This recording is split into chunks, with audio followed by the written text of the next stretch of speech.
Well, I want to say thank you all for coming to the Arcadia Public Library tonight. It's fabulous, great turnout. Now, without further ado, I'd like to introduce our guest speaker. Many of us know Inga Witscher Orth as the host of Around the Farm Table on PBS Wisconsin.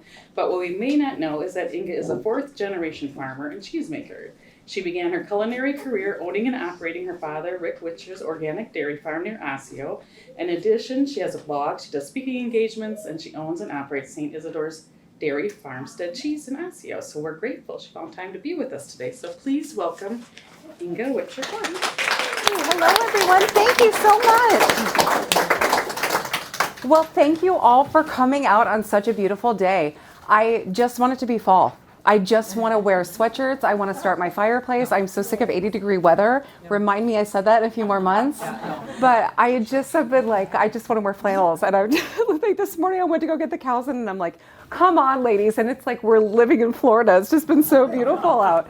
My pastures, did you guys all go, am I talking to farm people here, right? We all, okay, so yeah, so I figured if anybody wants to milk for me this weekend too, I'd love some time off. So just like feel free to let me know. So my pastures have taken off in the last 2 weeks. It feels like it's May outside. The clovers are just pounding away. I was just telling my husband on the way here, we're producing more milk now in the end stage of the lactation of the cows than in the spring, just because of the pastures have been so great. So that's why I'm in such a great mood today. We made cheese with such a great load of milk. So for those of you who don't know me, I'm Inga. I'm from Washington State originally. I grew up on my parents' dairy farm out there. So I grew up like a lot of us, helping feed calves. We green chopped out there. We didn't grow corn or beans out in Washington State. We did a lot of grazing. So we did rotational grazing and we did some hay, but it was rained so often that it was so hard to put up hay where we were at in Washington State. We were kind of in this little cubby hole around just outside of Seattle, or between Bellingham and Seattle. So I got to grow up grazing cows and walking through the pastures and seeing all of the connection with the farm and the grasses. My grandparents eventually moved onto the farm that my parents had purchased and started their dairy farm at. And so we grew a huge garden together, and I took for granted that it was, I thought it was just horrible the way I had to grow up. Like, are you kidding me? We have to grow everything from scratch, and I was working side by side with my grandmother. We didn't have daycare back then, it was just, we just went to grandma's. And so I would cook with my grandma. I've been working these last 2 weeks. I'm in the middle of doing a memoir cookbook. So I've been reflecting on all of these wonderful cooking memories and food memories. And, I can smell my grandma's Crisco with the scent of my uncle's cigarettes in the kitchen, like back when things were simpler. It's so funny how things have changed, just like in my lifetime or just like these things. And then I was thinking about today, I was writing this chapter today of when I got to go to France. So when I left my first marriage, this is the way to get divorced also, if you guys need any tips. You file for divorce and you book yourself a trip to France, like the next day. So I got to go to France. And my best friend, who grew up as my brother, he and I are we consider each other brother and sister. And we always say, like, we were the two that were the coolest one out of all four of us, right? So that's always our claim to fame. So he was going through a divorce at the same time, so we got to meet up in France. And I'd already been doing a television series around the farm table for a few years at this point. And I was already loved food and telling the stories, but being in France, it was just amazing. It was, I remember getting on, I left the township of Hale in, just outside of Pleasantville in Osseo, Wisconsin, got on a plane right as I sent my husband a thing saying I didn't get a divorce, ended up in Paris. And I'm thinking like, where's a combine or something? I need some sort of familiarity here. This is so crazy, right? And it was in France that I did this cheese tasting. I was in Paris and I had the day, so I booked myself this cheese tasting experience. And I had made cheese a little bit when I lived for a brief time in Virginia. I got to make cheese in a creamery there, and it was the cheese I still make to this day, an aged cheddar. So I thought I knew something about cheese. Also, I grew up milking cows, right? How many of us grew up milking cows every day? My first memory senses, like seeing, we grew up in a milking parlor. So my dad had a milking parlor, so he'd squirt milk down. That was like our first realization. So I thought I knew everything about milk and about cheese and about farms. And I remember sitting down at this table and eating this goat cheese. And it tasted like lavender and rosemary and thyme and all of these, it tasted like the south of France. And I had gotten those little herbes de Provence, kits or whatever at TJ Maxx, or if people give them to you for Christmas, right? And that's exactly what the cheese tasted like. And I thought, oh, this is really creepy that they added flavor into this milk. France is supposed to be known for their ingredients and their food, and they added flavor into their milk. So me being cocky, right? Also, I was younger and, I knew everything. But I was like, well, they are adding the flavor. And the cheesemaker said, no, that's what the animals were eating. That's what the goats were eating yesterday, and then I made the cheese this morning. So what you're tasting is the milk, is the quality of the milk. And, I had been involved in food. I'd been doing this, but this opened up a little part of my mind that stuck with me that was like, interesting. I'm connecting with food a different way. And I got to take these trips through the countryside of France and seeing their crops. Like you'd see, I would take 93 to Arcadia, I see corn, beans, that's the crops that I see, right? Alfalfa. And in the south of France where I was going through, it was these huge piles of rocks in the field. And that's where they were growing their wine grapes. It looked like somebody had just, where you push all the rocks out of your field, their whole fields were rocks, and they were growing these grapes. And the grapes tasted the way they did, the wine tasted the way they did because of the soil, because of the rocks, because of the terroir. So it gave me this whole understanding of, we don't, everything grows at the rate it's supposed to grow, right? Everything grows in the soil that it needs to grow in. So it was with this wonderful experience that I was able to take away of food. But I live in the Midwest where it's not France, but I don't know why we don't have food trails here. I don't know why we don't have people coming from all different countries to come to Wisconsin to see all of the amazing agriculture we have here, to taste the food, to taste all of the cheeses. We have so many different farmstead cheesemakers here. We have all of this abundance of food and farmers right here in the state. And that was one of the reasons why we started the television series Around the Farm Table, is to educate people on what's happening in the state of Wisconsin with our food. A lot of people didn't grow up in farm country. So if I asked a group of people, I get to talk all over Wisconsin. If I ever asked a group of people closer to Milwaukee or Madison, how many people grew up milking cows, there'd be nobody that would raise their hand. And more so, we're losing that connection with the younger generation. Right now, we're in a farm crisis. Any way you look at it, we're losing dairy farm. I'm a dairy farmer. I'm a fourth-generation dairy farmer. That's where my family connection is. And we're losing farms at an alarming rate here. We're losing farmers at an alarming rate here. The suicide rate for farmers is the highest of any occupation right now. We are getting closed in with, the prices are here, the cost of production is here, and it's not going down. So right now, if you do know farmers, I would encourage you to let them know that they're not alone. That there is hope, there is something. Just check in with people. And I'm going to tell you why. Because after about 10 years of doing my series Around the Farm Table, I was excited to be able to meet farmers. Not being from Wisconsin, it was a great way to be able to get to know the state, to get to know the people in the community. And I loved it, but it was a lot of work. So I'm also a full-time farmer. One quick thing, so I actually started my very own dairy farm here in Wisconsin. My parents had moved here before me and they purchased this hobby farm. So I moved here in 2006 and started it as my own dairy farm. So I started I think about it now. What was I thinking? I was 24, single. I had flunked out of beauty school. I'd moved to Virginia with my family where I started making cheese, right? And so I didn't have this knowledge base of farming. When I was growing up, I was the only girl, I was the youngest. I rode on the tractor with my grandpa while we were doing hay. I grabbed him a beer at lunch. That was my job on the farm and feeding calves.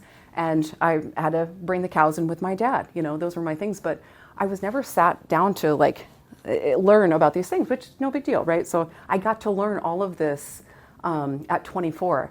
And I think about this too, about how lucky I was to be able to start my own farm. I think about my peers now who are carrying on 7, 8 generations, 6, 7 generations of their family farm. And I see that ending, and I see that stress that they're facing.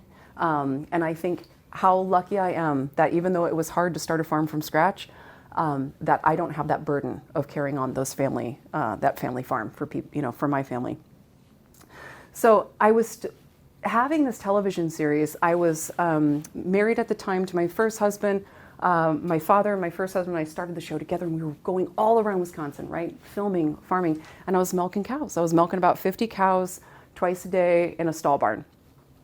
So milking cows, getting on the road. So I would always wear a hat, and it's because it's hard to get your hair done when you got to get your cows milked and get on the road, right? So I would just keep pushing through all of this. And then I went through my divorce and all of this stuff. And my first husband, he was a very controlling, narcissistic person in this way that just crushed me, just through all of these behaviors that I didn't understand what was happening. Like he would pull the covers off of me in the middle of the night. This was when I was sleeping in a different room from him, and shout in my face how I was nothing without him. He would tell me that he created my personality. When we started becoming successful with the show, he elevated into a person that I had never met before, and I never wanted to spend time with ever again. And it got to be tense behind the scenes. In a lot of those first seasons when I'd be filming, I would be sobbing before we would go on to filming. I was just writing this piece today. You guys are catching me in a very raw time as I'm writing my memoirs. I was thinking about this episode early on today when I was taking my cheese into Fromage Nation. We were filming this episode. And before we were going in, my father and my husband and I were standing there getting ready to film. We had all the cameras inside, and my ex-husband, he just berated me. I mean, absolutely berated me, just telling me you're horrible. No one wants to see you. I don't know why you're the one going in here. And I was literally walking into an interview, right? My father the whole time is just we're going to deal with this later. Put your makeup back on. We're going to deal with this later. And I realized at that point I needed my father to be not only a producer and stand up for me, but a father and stand up for me. And so these things were happening behind the scenes a lot. And I was still farming. I was still filming. And I was able, I asked my father, I need to get divorced from this man. And he said, stick it out for another season so we can keep going. And he was fully aware of what was happening. Both my parents were fully aware of what was happening behind the scenes. So it was hard for me. But I didn't realize what it was. I didn't realize that I could have said no. Because how do we learn that, right? Certainly we don't learn to question our parents. That's not the way I was brought up, And so I just was absorbing it. I was absorbing all of this, and I didn't know what was happening to me. So I kept shoving it down. And what happened is I couldn't keep the top on it. So I had to start drinking. So I just drank to quiet that noise. So for a long time, I was on this show where I was talking about all of these things that were important to me, and food and living slow, and I was just dying on the inside. I just was dying on the inside. I was able to get my first husband out of the house. I got divorced from him. The only saving grace to that divorce was that when we got to the courthouse in Whitehall, some of the people that worked at the courthouse asked for a picture with me, and I was like, absolutely. Make sure he sees,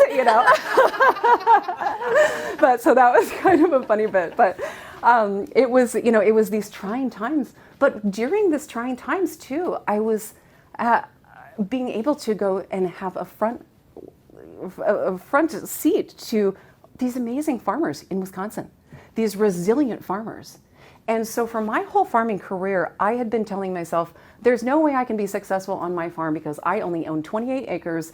Everybody owns it. The families around me are never going to sell to me. They all have kids and everything. I'm never going to be able to make it work. I only have 28 acres. I can't farm 50 cows on 28 acres grazing. Nothing's ever going to work. But I'm meeting these people who are taking a half an acre and they're creating a whole industry. They're creating a whole food system. And they're doing what they care about. And it changed the way I think about things. I'm going to start cooking while I'm talking, otherwise I'm just going to keep talking forever.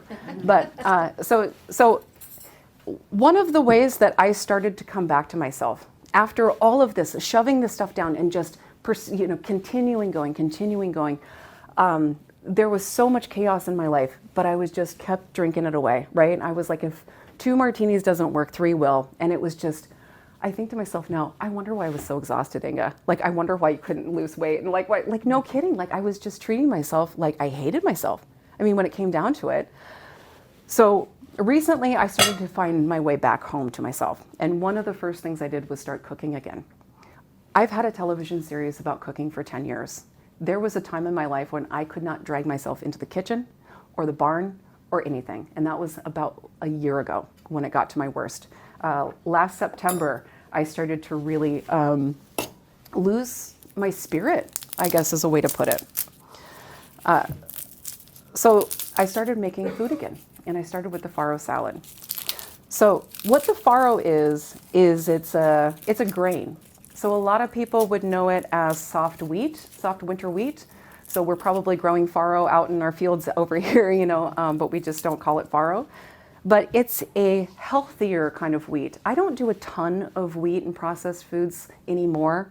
Also, I was about 50 pounds heavier last year this time, and I've been doing less processed foods. And it turns out they're right. Diet and exercise. Who knew, right? But I never made time for myself. I never made time to cook. I had to feed the cows. I had to, get on the road, get everything done, get the dishes done. So I didn't make time to feed myself. After my divorce, I'll just say I had a crush on this guy while I was married. I didn't pursue it, but I had a crush on him. And so Chance became a licensed cheesemaker, and I became a licensed cheesemaker in the last 5 years. And we knew we couldn't make it as dairy farmers anymore. The cost of production was going up, price of milk was going down. And there was just no way for me to make it with selling milk. I was organic for a long time, shipping milk to Organic Valley, and I was losing money. So I decided to start making cheese again. I had made cheese when I was 19, 20, and I decided to go back to it. For the salad dressing, this is a great basic recipe. You'll notice I never stop talking also. This is why I'm great on TV, because you can pause me. So for this salad dressing I'm making today, it's a great basic recipe. You should teach your grandkids, teach everybody you know how to make salad dressing. The salad dressing you get in the store, it's going to be full of sugar, salt and sugar. It just is. When I started making my own food, even little food like this salad, like I said, my body responded really well to it. And I just started feeling better in my body. So I've got my garlic in here, and I'm going to put a little bit of mustard as my emulsifier.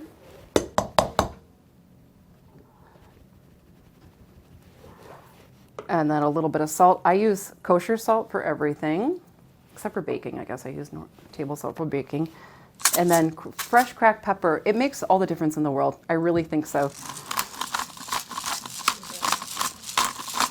So Chance and I got married, and I knew I had to make a better living on the farm. I've never been somebody that's been like, I really want to be I should have put down I want to make money on my list of things that I want to achieve in life, but that never made it on the list. So dairy farming was a perfect career on PBS.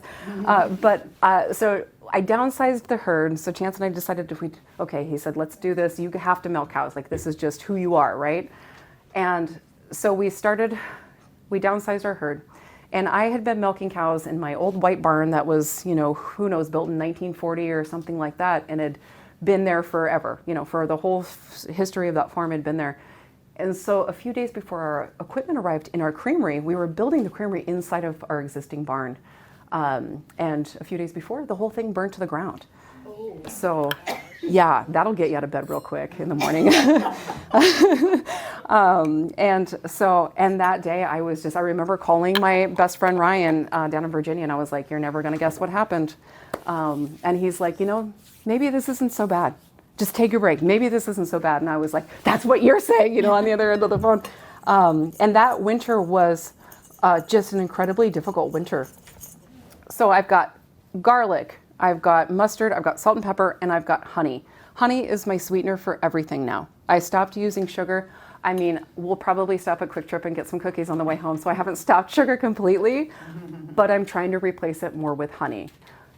try to get your honey from a local beekeeper. If you get it at the grocery store, it can be up to 90% corn syrup. So it is something to think about when you're getting your honey. Also, when you're buying directly from a farm, whether it's a beekeeper, a cheesemaker, or anyone else, that money goes back directly to those farms. If you're buying at the grocery store, about 14 cents of that dollar goes back to the farmer. So keep that in mind too when you're thinking about that. All right, so I'm stirring this. So I'll stir that up, and then I'm going to use some balsamic vinegar today. I used my apple cider up with something else. I was making Witscher.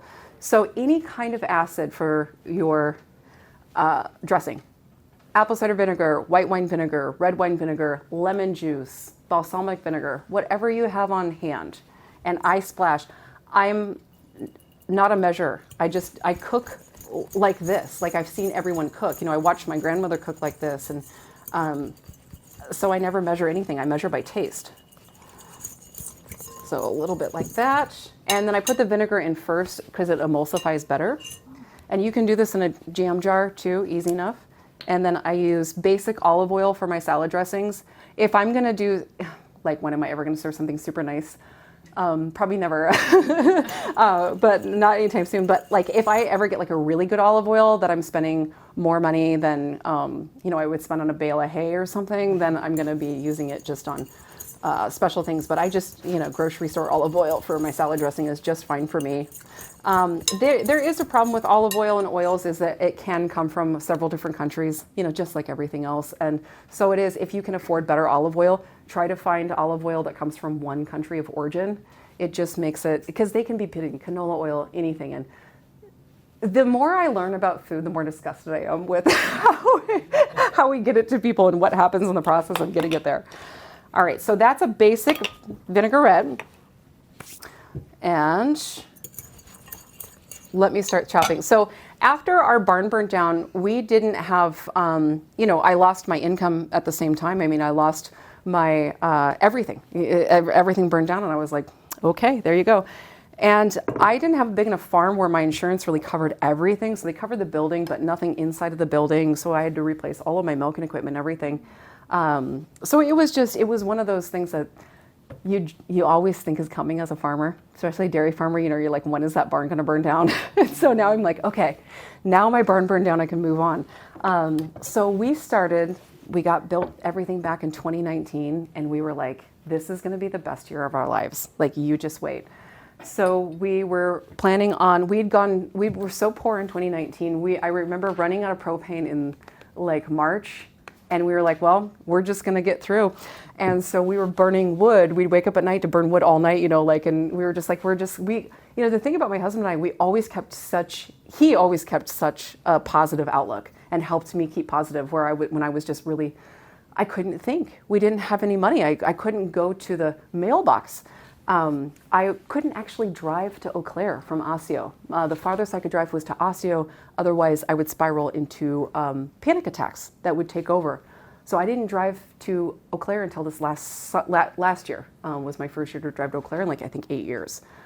So that's how bad my anxiety had gotten. And all of this time, I kept filming. It was like, well, we got to keep filming. We got to keep going. And I was if you look at the seasons of my show, it's like the seasons of my life you can see on my face. You can see, like, I meet people now and they're like, you don't look like you. You look different, and I'm just like, and it was, and I can see just that sadness, what I was carrying. So I knew I had to do something different. So so we finished building the creamery, and then COVID hit, and it was like, well, yeah, like, what are you going to do? So we got through COVID, and we kept filming and kept farming and kept going.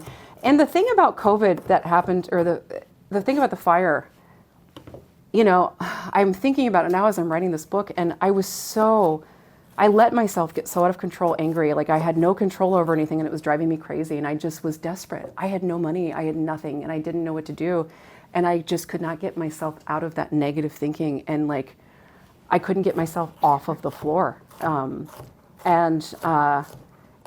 I remember that spring, I was, as a farmer too, it's like my cows are what I love, right? And I remember that spring, I didn't have a barn. I didn't have any place for the cows to calve. And they'd already been out all winter, and I was feeding them, bale grazing them all winter. So that spring when they were calving, I didn't have a place to milk. I didn't know what to do. And so I did nothing. And the cows were fine. They calved outside, right? They're fine. They know what they're doing. Even the first calf heifers, they know what they're doing more than I do. Like, just stay away, Inga, you know. So they calve outside. They start nursing their calves. And I would go out there and I'd watch them. I would just be so stressed out. I'd just go and watch the cows sometimes. And what I would see is like my group of, I downsized my herd down to 6 cows when I started making cheese. So I had my little small group of cows. They had their babies. So the babies would take a nap, and my cow Sharon, who just passed away 2 weeks ago, she would watch the babies. And then the moms would go graze. And they go, and Sharon was just our old Jersey cow, and moms would go take a break. They'd come back, Sharon, and go, do her rounds and graze. And it was like watching a community of women working together, and they were all helping each other. And I saw with my eyes how the moms would teach the calves how to graze in the first few days. And they would teach them where the water was. They taught them about the electric fence. They were taking a month of my life away from, like, I didn't have to do all of the stuff. They did it for me. Oh my gosh, I don't have to be in control of everything.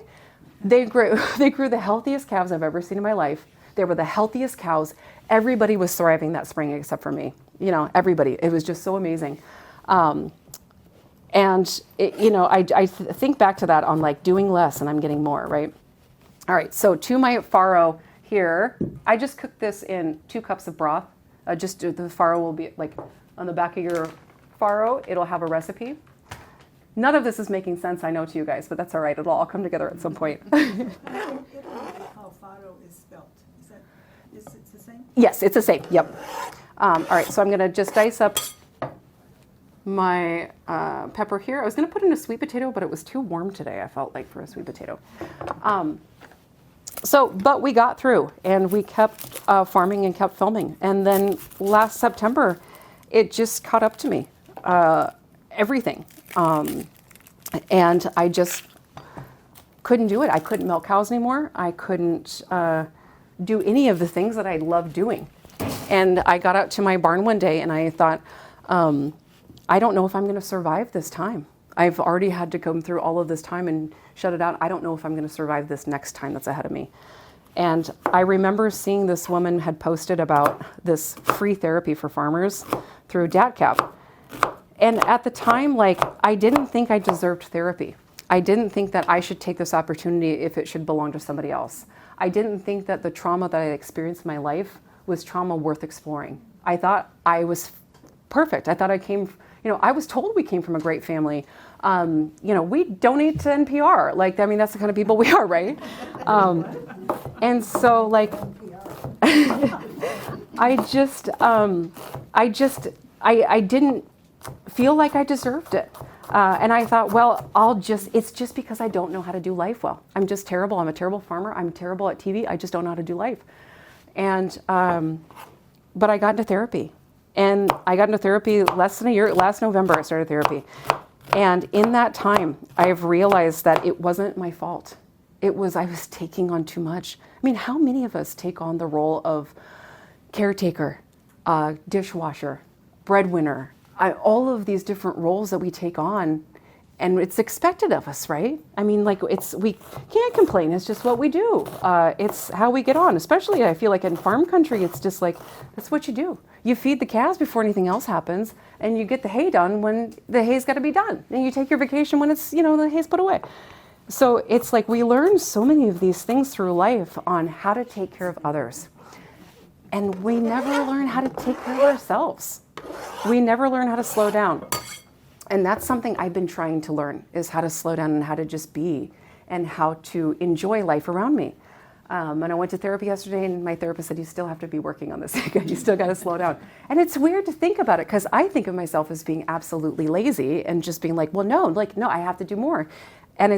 But I'm learning that the reason I'm thinking like that is because I get validated that way. I've always been taught to be validated through work, through what I can do for others. That's how you become a good person. You have to give every single ounce of yourself to somebody else.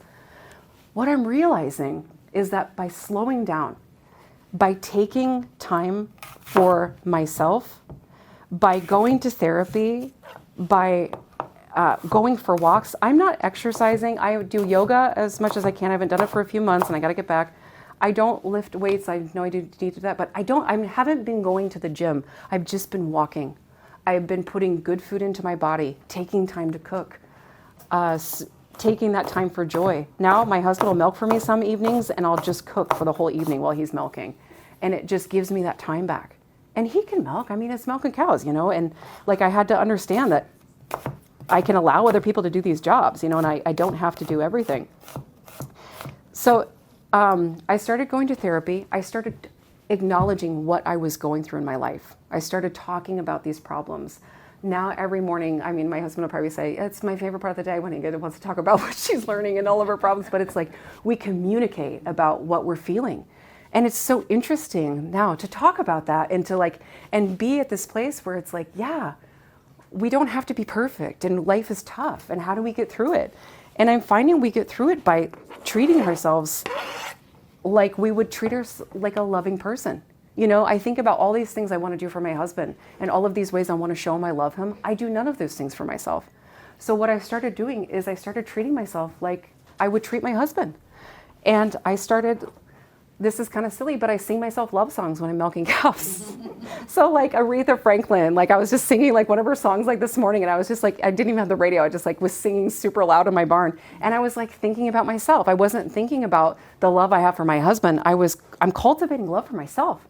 I love everybody else enough. I just never loved myself. And I'm starting to do that now. These are some chives. And what's happening is my cows have gone up in milk production.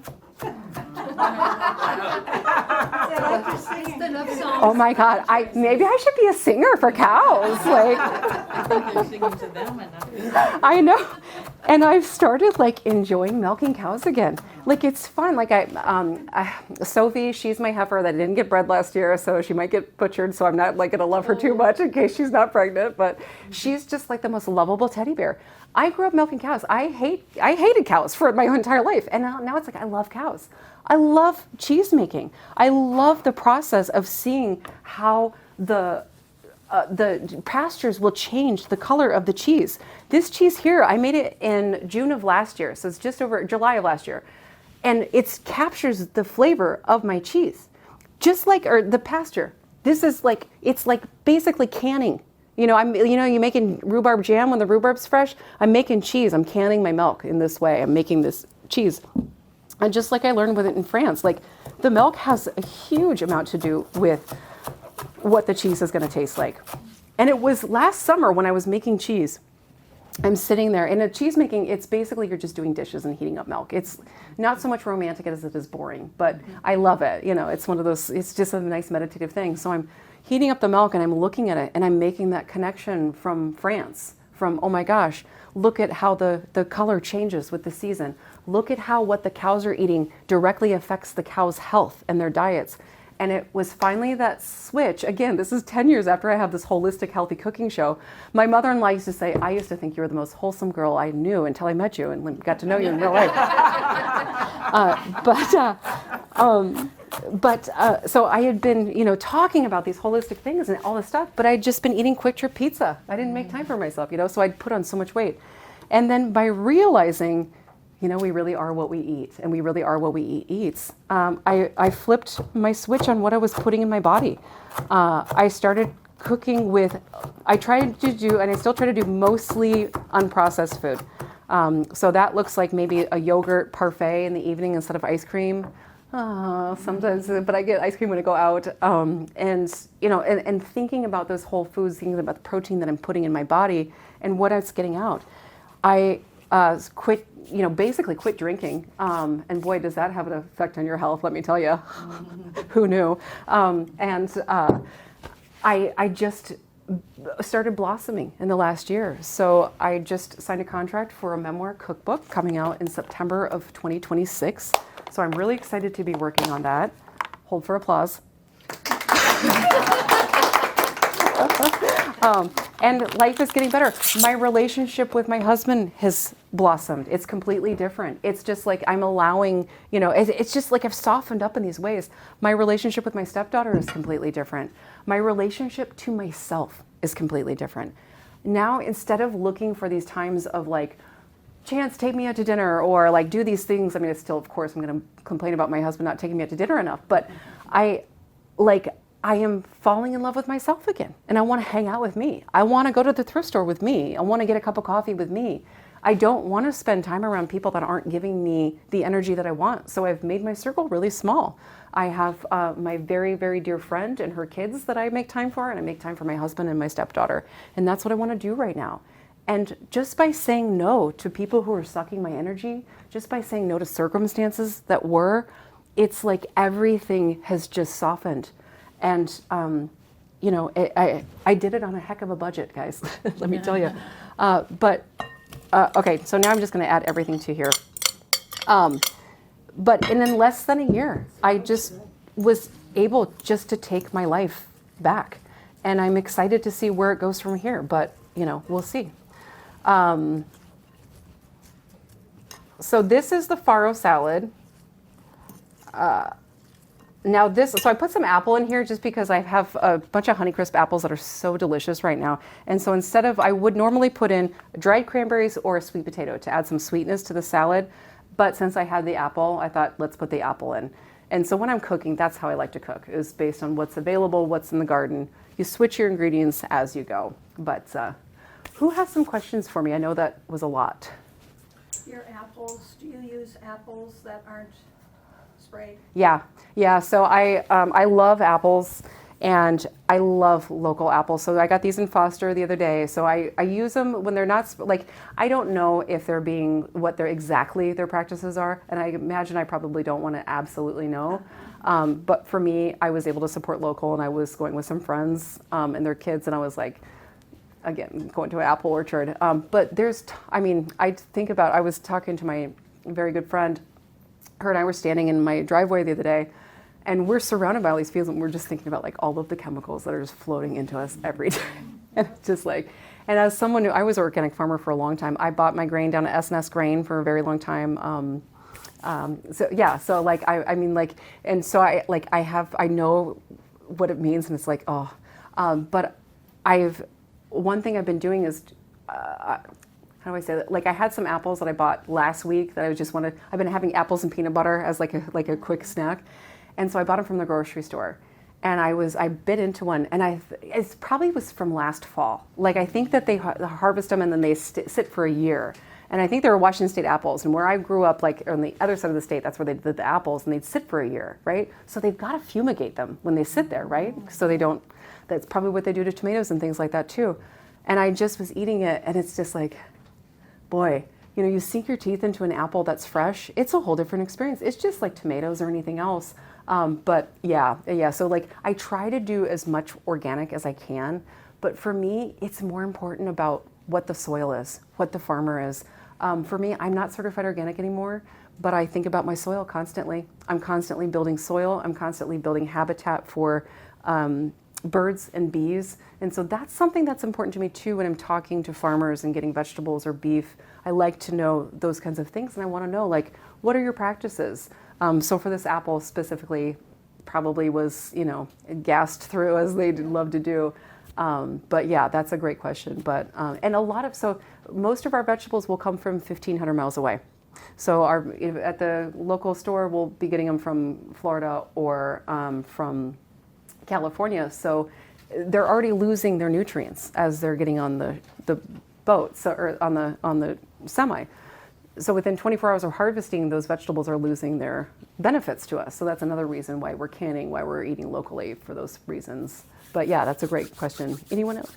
How did you come up with the name for your cheese? Oh, so Saint Isidore is the patron saint of farmers, and I figured when I started farming, I needed all that. And funny enough, I went to the Catholic Church, like with the first year I lived here. I'm not really religious in the sense of going to church, but I went there, and there was a Saint Isidore in the Catholic Church there, and I was like, look at that! So it's like, come help me. Yeah. Who else has a question? A question back here? Would you ever make goat cheese? I have some goat cheese to go on top of the salad. I wouldn't because I don't like goats. I've always, that's the only reason. I've always wanted like one goat that like would be like, in my fantasy world, I have a pet goat that's like this tall, that's like the size of like a tall dog that goes for walks with me. We both wear flower crowns, it's a whole thing. But I know that, so that way, but I love goat cheese. There's a place down near Madison, it's called Dream Farm. If you guys ever come across their goat cheese, it tastes like the most pure, pillowy goat cheese. It's just so delicious. It's so clean tasting. But yeah. Any other questions? On the recipe, you roast the vegetables. So I didn't bring the roasted vegetables today because I just didn't want to heat up the kitchen. It was just, I'm like bahumbugging this like weather. I just want it to be fall. And so I didn't. But what I do in this, the winter time, and my husband, like, I try to get him to eat more vegetables. And he's just like, why, but he loves this salad with a bunch of roasted vegetables. So and now is like our roasted vegetable time of year. I'll cut Brussels sprouts, onions, anything, carrots, and roast them all in one sheet together. Toss them with a little olive oil, salt, and pepper. It doesn't take much. And then top this salad with it. So you can throw in any kind of ingredients. And that's why, like, I'm always just like, I never even think about the ingredients before I come because it's just whatever is on hand. I love to put Kalamata olives in here. You could put salami. You could make it like a deli style with sliced up salami put in here and some tomatoes and onions. Use your farro like it's a base, like it would be your slice of bread. So farro is like a nuttier, it's the kernel before it gets milled into flour. So think of it as like, a bread, and you can top it with anything. This summer I was doing like little bits of mozzarella, like the little tiny mozzarellas with tons of basil and then some half of tomatoes that were really cute in there. So that was a fun way to serve it. And then there was another. Oh, I've served this for breakfast too. I've cooked the grains and then put some butter and some cinnamon in there too. And the reason I like this farro, and I get the Bob's Red Mill. I was going to say Dr. Bronner's. That's the soap I get. So I get. This is like $8. You can get it at Walmart even, and I get this brand. And this is like. It's such a great salad because it's high in fiber and it's not high to spike your blood sugar. So before I was losing weight, my blood sugar was getting a little out of control. So that's one of the reasons. I'm not somebody who is able to not have grains in my life. It's just a romance I'm not able to divorce myself from. So I'm just look for better grains to put in there. And the farro is one of those. So it's not going to spike your blood pressure. It's going to keep you fuller for longer. And it does have some protein in there. I'm finding that by adding more fiber into my diet too, it just helps me stay fuller. I put chia seeds in a lot of things. And it just makes me feel like, it just does something. I'm just like, okay, I don't need anything else. And I love to snack and I love to eat. So I'm just trying to get these wholer foods into my body. You guys didn't even need to know any of that last part, but those are just my personal goals. But yeah, I forgot what the question was, so thank you. Who else has a question for me about any of the thing I discussed? Your cheese making. Talk a little bit more. Do you have like your secret rennet? Or what do you know? So we are the smallest licensed creamery in the state of Wisconsin. So right now, so we just do the one style of cheese, which is a bandaged English cheddar. So this recipe is the recipe they've been using since the beginning of time with making cheddar. We heat our milk up to about 88 degrees, and then it rises to about 90 degrees. We add our culture, which we purchased from a company in Madison. And then the culture starts to, activate in the cheese and get the cheese making process going. We use a synthetic rennet right now. We used to use a veal rennet. So most rennet comes from the inside of a calf stomach. Our company switched us over to a synthetic right now, which makes me feel a little bit better about the, well, actually I hate bull calves, what am I talking about? Except for the price of them right now. So what makes us different, we make cheese in the same recipes everybody else makes cheese. What makes us different is every ounce of milk comes from our farm. So when you're eating a piece of cheese, when you're eating a piece of cheddar, you're eating a piece of our farm. And you're eating that 20 years that I've spent building those pastures through grazing, through that time with me and the cows. The other thing is like, it's a celebration of that connection too with us. Like it's Agnes, it's my husband Chance, it's Mabel, it's Scar. Sharon just died. It's we got Sky from a neighbor. She brought her cow down. Like we have a connection with our animals, and I do think that makes such a difference in the way that they're milked, in their somatic cell count, in the health of the cows. I can never produce the most milk of anybody, but I can produce the highest quality milk of anybody. And that's something I pride myself on. What I do is we milk not by hand, but in a bucket milkers. So I put a milker on each cow. So my husband or I milk all the cows. We did have a neighbor kid coming in milking, but now he started football. So maybe if they don't go to state, then he'll be back in any time. But so it's only us that are milking them. So if a milker, no, it doesn't take. I can do like all my Facebook videos while I'm milking, you know. But then I have to take selfies with each cow too, and then I have to pet the cats. It's all, the whole time of getting sing to them. So and then I like, and so everything is just done in small batches. The way that I love it. There's this. It's not just cheese. There's a connection. There's a story to our cheese, and it's a connection to. July 2nd when I made this cheese, and the cows were pasturing in Cloverdale. We have all of our pastures named. So it's that connection to the land. And it's that diet of the cows too. So you're getting all of the omega-3s that those cows are harvesting on their pasture. So these cows are wandering around. These are happy cows. They're outside all the time, grazing around so they can have exercise. They can have, their feet don't bother them. They last longer than they would on a different farm. Yep. Do you make cheese every day? We make cheese 3 times a week right now. 3 times? Yep. Yes. So you store the milk and then make it all at once? Yep. Yeah. You use all the milk for cheese? I do. Yep. I put everything into cheese. So every 48 hours I'll pump over and then we make cheese. So how many pounds do you use or think you're making a month?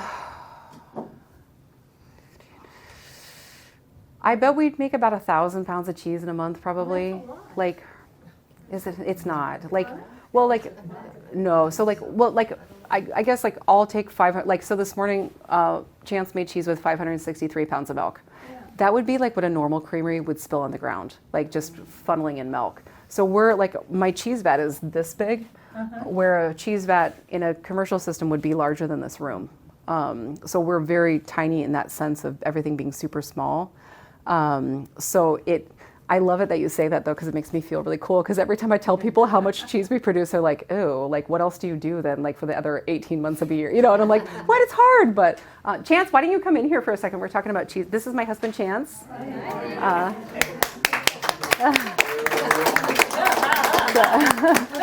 So This means it's time to wrap it up. Got food in the car. He got takeout for us. Mexican food. So Chance and I are both licensed cheesemakers. So to make cheese legally in the state of Wisconsin, you need a cheesemaker's license. What was that kind of cheese that we went to that farm? I don't know. She's talking. Gouda. Yeah. Yes, yes. We went to that farm once and saw that. It's the best cheese They're ever. from Denmark. Or Yeah. Netherlands or something. There's That a- was really fun. Dutch. Marike. Yeah. There's a lady who gets her hair done at my husband's salon, and she brings down like a big bag of cheese for us every time she gets her hair done, which is really nice. You should have her come back and get her hair done soon. We're getting low. Just kidding. She brings different things. Is there a lot of cheesemakers in Wisconsin? Licensed cheesemakers like 1,100 or something. Well, that's quite a few, isn't it? I mean, I don't know what to compare. It's not very few. No, I mean, it's a big number kind of, but the gist is, I mean, most of them, you look, every major plant needs a cheesemaker on site 24 hours a day.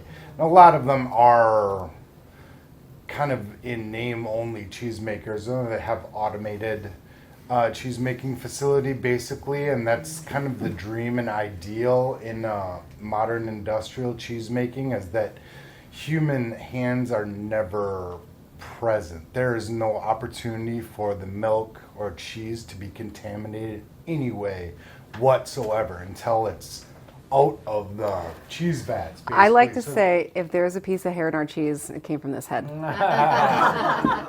Closed vats all the time, so it's like a push button operation, but all of those facilities need to have licensed cheesemakers and usually a few, so they can run, like I said, 24 hours a day.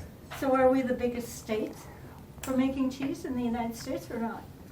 I mean, there are different ways to judge that by like sheer poundage or something like that. Do you know what- I mean, it's us in California. Do you know what the number one cheese produced in Wisconsin is? It's mozzarella. No way. We're the biggest I didn't know that. Like by cheese. far for mozzarella. Pizza. Yep, it's for frozen pizzas. For the most part, it's just for frozen pizzas. And also, interestingly, like, I think it's 98% of all fluid milk in the state of Wisconsin goes to cheese making. So all of the rest of the milk that you see everywhere, schools, restaurants, wherever, in your own home, is the remainder, part of that 2% or so. And it's partly because cheese making requires, it's a 10-to-1 ratio, 10 pounds of milk, and milk is weighed in pounds, not by volume, but by weight. 10 pounds of milk per pound of cheese, approximately. Do you have a favorite cheesemaker / dairy farmer? Me.